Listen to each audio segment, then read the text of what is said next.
রাজ্য বিধানসভার প্রথম অধিবেশনেই প্রকাশ্যে তৃণমূলে অন্তর্দ্বন্দ্ব, আসন বিন্যাসেই তৃণমূলের অভ্যন্তরীণ বিভাজনে বার্তা।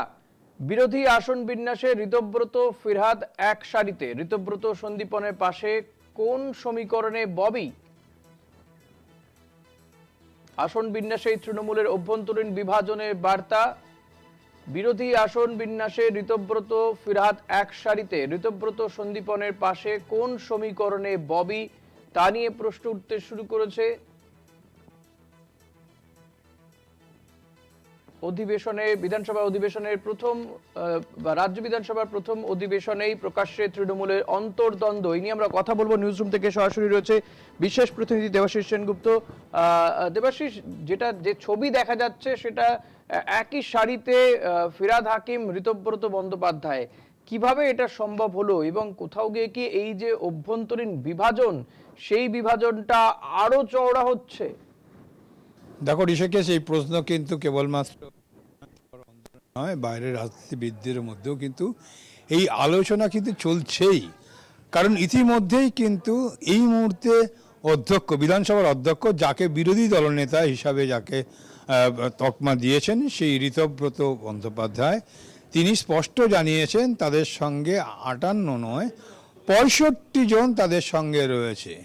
এবং যে 58 জনের কথা বলা হচ্ছিল, তারপরে দেখা গিয়েছে যে ফিরহাদ হাকিম সহ আরও বেশ কয়েকজন, যারা কিন্তু তৃণমূল কংগ্রেসের অর্থাৎ মমতা বন্দ্যোপাধ্যায়ের বেশ কিছু অনুষ্ঠানে তারা গিয়েছিলেন। যদিও ঋতব্রত বন্দ্যোপাধ্যায়ের অভিযোগ হচ্ছে যে সেরকমটা তারা গেলেও কিন্তু তাদের সঙ্গেই রয়েছে। এবং এমনও কথা কিন্তু ঋতব্রত বন্দ্যোপাধ্যায় জানিয়েছে যে যাদেরকে দিয়ে বিভিন্ন কমিটি করা হয়েছে তার উদাহরণ দিল। একদিকে দেওয়া হলো রবীন্দ্রনাথ চ্যাটার্জি, অপরদিকে প্রদীপ সরকার, যে তাদের নাম বিভিন্ন কমিটিতে থাকলেও তারা কিন্তু গতকাল রবীন্দ্রনাথ চ্যাটার্জি তাদের সঙ্গে কিন্তু এসে বিধানসভায় বিরোধী দলনেতার ঘরে অর্থাৎ ঋতব্রতর ঘরে বসেছিল।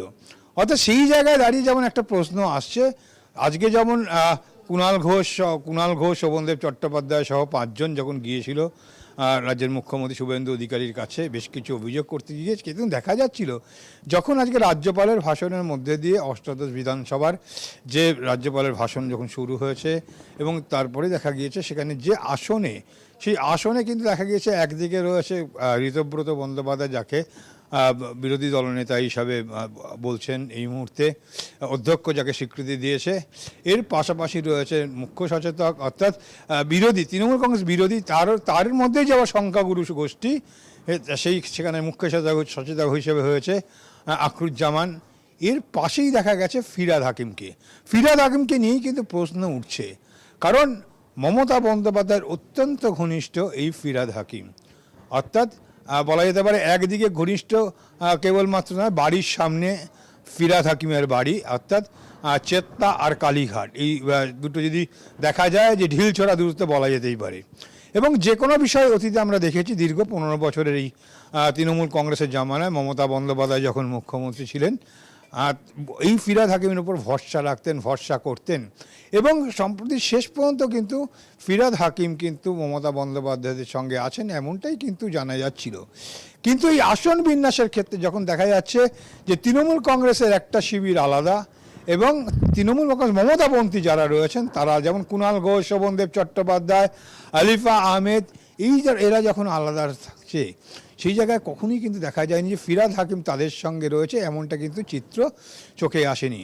বরঞ্চ যদি দেখা যায় যে ভিতরকার বেঞ্চে অর্থাৎ বিধানসভার সদনের ভিতরের যে চিত্র, সেই চিত্র যদি দেখা যায়, সেক্ষেত্রে স্পষ্ট কিন্তু হয়ে যাবে যে বিধানসভার মধ্যেই বিরোধী অর্থাৎ তৃণমূল কংগ্রেসের মধ্যেও যে আবার ভাঙন, সেটা কিন্তু স্পষ্ট হয়ে যাচ্ছে সেই আসন বিন্যাসের ক্ষেত্রেই।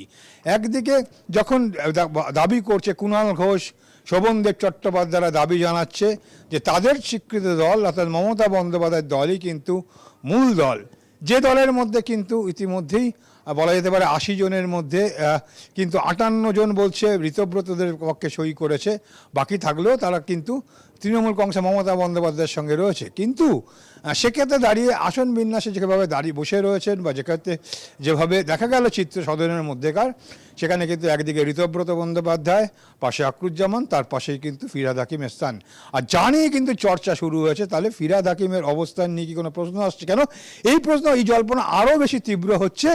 কারণটা হচ্ছে যে ঋতব্রত বন্দ্যোপাধ্যায় তিনি স্পষ্ট জানিয়েছেন কেবল 58 জন নয়, আগামী দিনে এই তাদের কাছে এই মুহূর্তে 65 জন রয়েছে এবং সেটা আজ কাল বা পরশু আরো বাড়তে পারে। দেবাশিস, এই সংখ্যাটা। বিষয় নিয়ে এই বিষয়ে সম্পর্কে জানতে গিয়ে জিজ্ঞাসা তোমার কাছে যে ফিরহাদ হাকিম তিনি কিছু কি জানিয়েছেন? কারণ এর আগে আমরা দেখেছিলাম যে ঋতব্রত বন্দ্যোপাধ্যায় সন্দীপন সাহাদের সঙ্গে ফিরহাদ হাকিম প্রায় ঘন্টাখানেক বৈঠক করেছিলেন, তারপর তিনি হঠাৎই আর কালীঘাটের দিকে যাচ্ছেন না খুব একটা, তাকে সংবাদ মাধ্যমে বক্তব্য রাখতেও দেখা যায়নি। কিন্তু আজকে দেখা যাচ্ছে ঋতব্রত বন্দ্যোপাধ্যায় সন্দীপন সাহাদের সঙ্গে একই সারিতে রয়েছেন ফিরহাদ হাকিম। তার কি বক্তব্য এক্ষেত্রে কিছু জানিয়েছেন কিছু?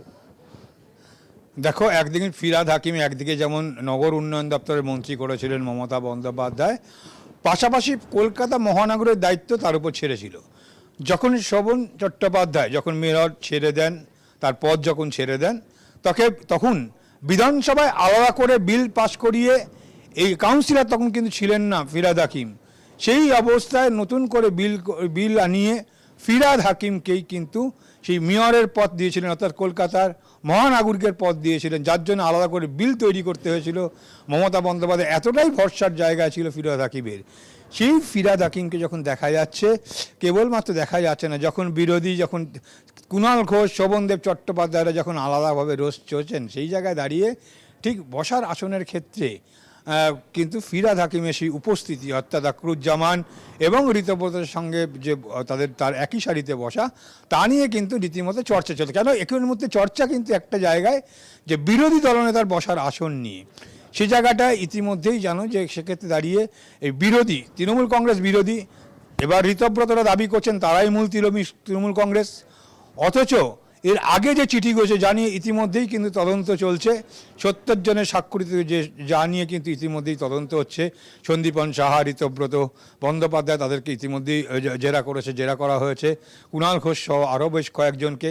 সেই জায়গায় দাঁড়িয়ে থেকে যখন তারা 70 জনের দাবি করছে, অর্থাৎ মূল তৃণমূল কংগ্রেস কোনটা, এবং তার মধ্যে এই সংখ্যা গুরু বিরোধীদের মধ্যে আবার সংখ্যাগুরু অংশ বলা হচ্ছে ঋতব্রতদের সঙ্গে আছে, এবং সেই জায়গা নিয়ে যখন কথা হচ্ছে, আলোচনা হচ্ছে, মমতা বন্দ্যোপাধ্যায় অত্যন্ত ঘনিষ্ঠ সেই ফিরহাদ হাকিমকে দেখা যাচ্ছে ঋতব্রত আক্রুজ্জামানের সঙ্গে একই সারিতে।